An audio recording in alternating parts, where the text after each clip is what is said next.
Welcome, ladies and gentlemen, to the Omniverse of Nick and Part 18 to the Mcqueen Walking Dead tale. I'm your host, Nick. And like always, before we get into today's episode, be sure to smash the like button, subscribe to the Omniverse of Nick channel, and comment your favorite part or parts of ongoing or past stories, as well as future recommendations for stories or general discussion that you might happen to see on the channel in the future. With all that out of the way, we're getting in to a further down line of the Mcqueen story and a few secrets and plot twists that you guys won't be expecting. Let's get into it. Mcqueen is dumbfounded. And he shows this completely the second that he is made known to everyone in the area. Abraham, Daryl, Andrea. He cannot believe that he has trusted almost everyone who hasn't pointed a gun at him since he got into this world. And for him and the group to be betrayed like this, and his best friend Rick's best friend in danger, and he just tells Abraham, how could he? Mainly focusing on him. But not even getting into a fifth of his statement, Abraham aims his gun directly at Mcqueen. He now sees someone who's not only figured out what he plans on doing, but the talking car not on his side. So at this point, he's just gonna kill him. He doesn't even care. But before he can even shoot Mcqueen, or Mcqueen can react, Abraham's back end of his throat is completely punctured through by a prosthetic with a blade. And just as Abraham's beginning to feel the effects of this and drop to the ground, he sees who it is. Rick. The prosthetic was given to him by Daryl while Abraham wasn't looking. And it was prosthetic that not only was kept for remembering Merle because of the betterness that he did in this story, but because Daryl wasn't going to go along with Abraham's plan. Neither was Andrea to a good degree. Abraham took it too far. Rick just looks down at him and says, "You're really going to betray your friends? People who helped you out? Mcqueen? Me?" And he asks Abraham, "Do you have any idea who you're talking to?" This would definitely be reminiscent to the scene at Alexandria whenever Eugene was caught. Abraham drops to his knees, sobbing not just because he's about to die, but because he feels really bad that he went this far. But before he can die and process all of this in his last moments, Eugene feels no other time than to say it right now, and admits he's not a scientist and that everything to go to Washington was a lie. Says that the only reason it took him this long to pluck up courage to even think about saying it and wanting to even buy himself out like that is because of Mcqueen's existence and his resolve, possibly even on the side of his lie not really being a lie. But now Abraham soiled that for everybody. And Abraham, this just hits him even more. He can't even get up to punch Eugene. And he just sits in his grief, his sadness, his misery, until he can't even whimper anymore. And he falls to the ground, dead. Rosita, she should be much more angry about this loss.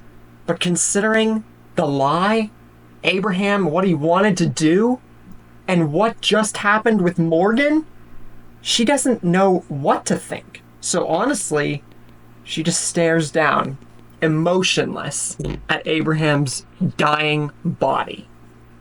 Rick is truly befitted with prosthetic and has to get used to this. And it fully gets onto it with the fact that this used to be one of Merle's, and has to let that sink in, along with sinking in the fact that so much has just happened to them after they left the farm. Honestly, he thinks that they should have just stayed there. Things might have been better, but honestly, who the frick knows?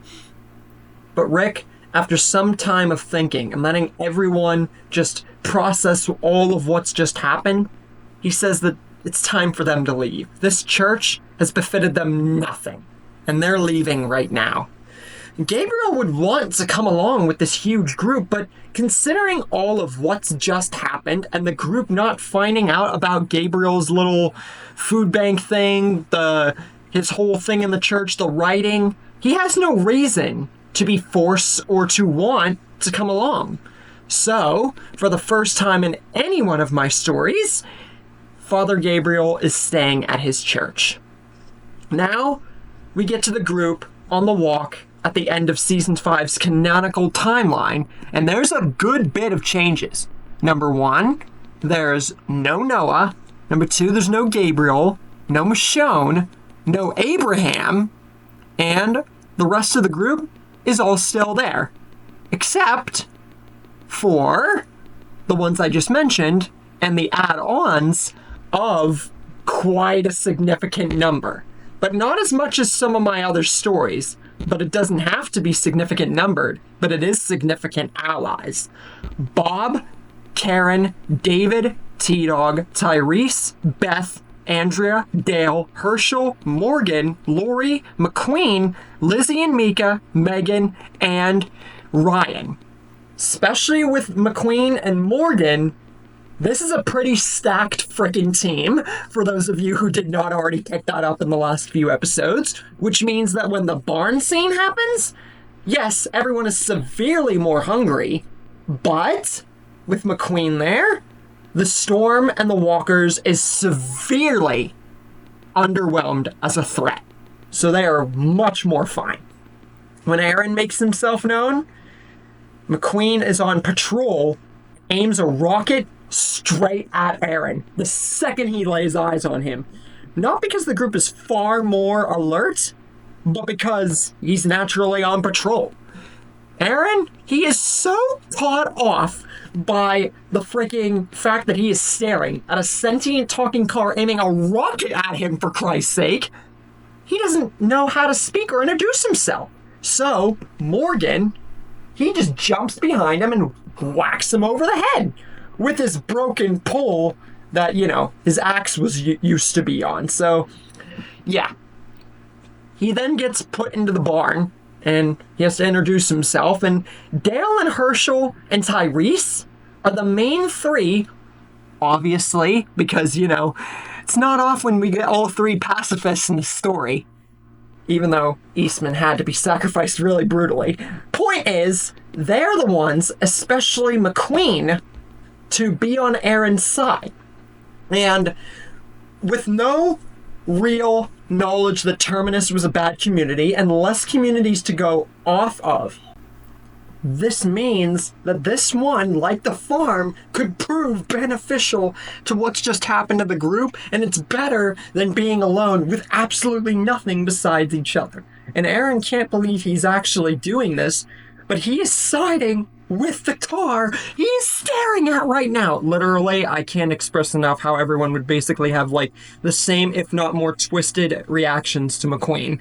But hey, that's the theme of this story. Rick, he agrees. They haven't been to too many communities outside the farm, seeing Terminus destroyed, and having a kind of little point from Abraham about Woodbury. So they decide to go to Alexandria with all that said. But before we get to them going to Alexandria, there's one thing that I touch upon in the majority of my stories, and after a good long while, choose to regularly update on. The relationships. Which, by this point, we definitely need an update for that. First up, Rick and Lori are still obviously together, with Judith and Carl still around. Obviously. Lori, she is unexpectedly, unbeknownst to everybody else, including Rick, having another child. Carl begins to get into a relationship with Mika, which I touched upon in my What If Daryl Died Instead of Merle story, but I didn't bother to go too deep into it. But we will be getting something better revolving that relationship in this story. Ryan Samuels, he gets with Carol, because honestly, even though it was just a stupid small moment when Ryan died, I feel that given an opportunity like Axel or Tobin or someone like that, they would have gotten together, maybe. So it's good enough to go off of. Look, the Patricia and Jim thing was wild too, and they're dead, so it's whatever. Karen and Tyrese are obviously together. Daryl begins to get with Beth. Bob and Sasha are together. And Glenn and Maggie are the last two who are still together, and their relationship grows. So that's all the relationships out of the way. I just felt like I regularly update it, and this was a good time to, especially because we're about to get something truly big here. So yeah, definitely a good time. But when they get to Alexandria, it is not what Aaron said. They go out to the main front to see Aaron's boyfriend Eric by a tree with a crippling gunshot wound to his chest, almost dead. And around 50 some men. They can't really tell because men are surrounding them from all angles. Hard to pinpoint how many when there are this many and it's this much of a bad situation. Before the group can react to any of this, a bunch of sword slashes, almost simultaneously, cut bunches of times. And the target? It was direct. The target was Mcqueen.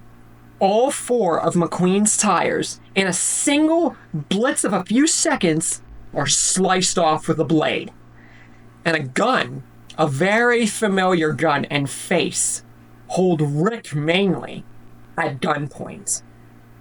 And the main center of it all, Negan, holding his bat up high, looking and ready to confront the group.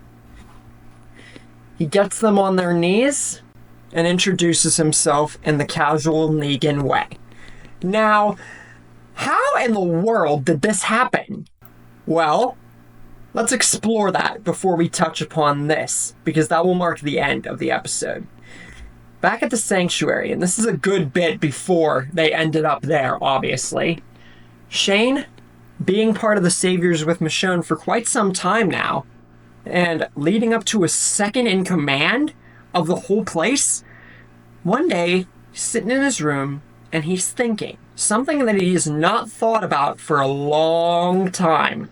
He remembers his old friend, Rick Grimes, and that car, that talking car, Lightning McQueen, that they're still out there, and there is no bloody way that car and Rick and all those people are dead. Whether they found Sophia or not, that doesn't matter. They're a threat, and they could eventually run into the Saviors. So Shane confronts Negan about this realization.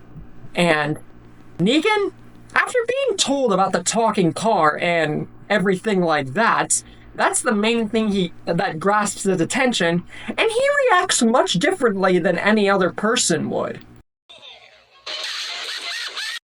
But Shane doesn't find this mocking laughter funny, and actually steps up to Negan.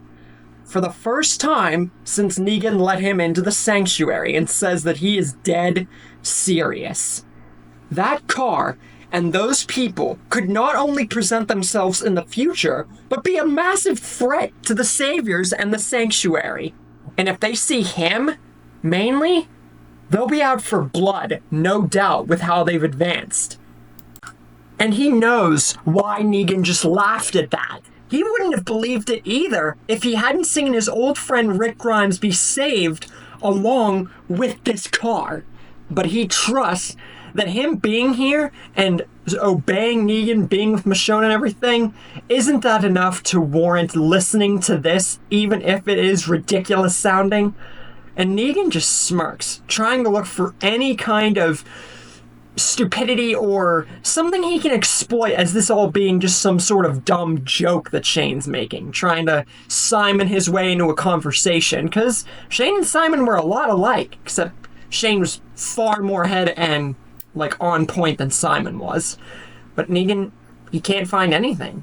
if Shane really is telling the truth and him being obedient for this long better than Simon would at times, then that's all he has to go off of. So he continues with the community surge and taking them over and being more put on power to the communities that they have. Eventually, they would find Alexandria. Negan, bang, bang, bangs his bat on the gates of the community. Deanna and her people have no idea what's about to come, but Negan does. Him, alongside Shane and Michonne and all the other saviors, gun everyone in Alexandria who dares to try and put up some sort of fight and introduce themselves in the savior tradition, with Deanna put in a very precarious situation and confronted and talked to forcibly by Negan. And Negan would basically have a chat with Deanna, seeing Deanna as a weak leader, saying that it's best up to him to control things around here. But Pete is the main one who puts up a fight. He goes directly up to Negan, not sensing the danger that he's in, not caring. And he just tells them to all get, but before he can finish his sentence, Negan just whams Pete in the side of the head with the bat. And yeah, at this point, even if it's just one guy, Negan got the kill that he wanted without having to put them truly on their knees. And now he means business, and that this community is now his. Eric is outside of Alexandria with Aaron, about to go on a run. But Eric is more behind, closer to Alexandria, and sees this go on. He tries to aim his gun, squaring it to shoot directly at Negan, but Shane sees him and shoots his shotgun directly at Eric. And even though he escaped one of the shots, one of them, he just couldn't do it. So by the time Aaron arrives with Mcqueen and all of Rick's people, Eric has bled out and died. Much earlier than he did, leaving to Shane, Negan, Michonne, and all the saviors much earlier. How is this confrontation gonna go? With Mcqueen having no tires but still his fight, can they muster up a fight to end the saviors even earlier than canon? Or is this possibly the end for our ever so packed up group? With that, that's the perfect place to leave off for now. So, what do you guys think will happen next? How did you like this episode? And what is your favorite part so far? With all that out of the way, guys, as always, don't forget to smash the like button, subscribe to the Omniverse of Nick channel, and comment your favorite part or parts of ongoing or past stories, as well as future recommendations for what-ifs and general discussion you might happen to see on the channel. With the saviors being introduced early, and the group put in a very tight spot, we're revving up for a near epic conclusion.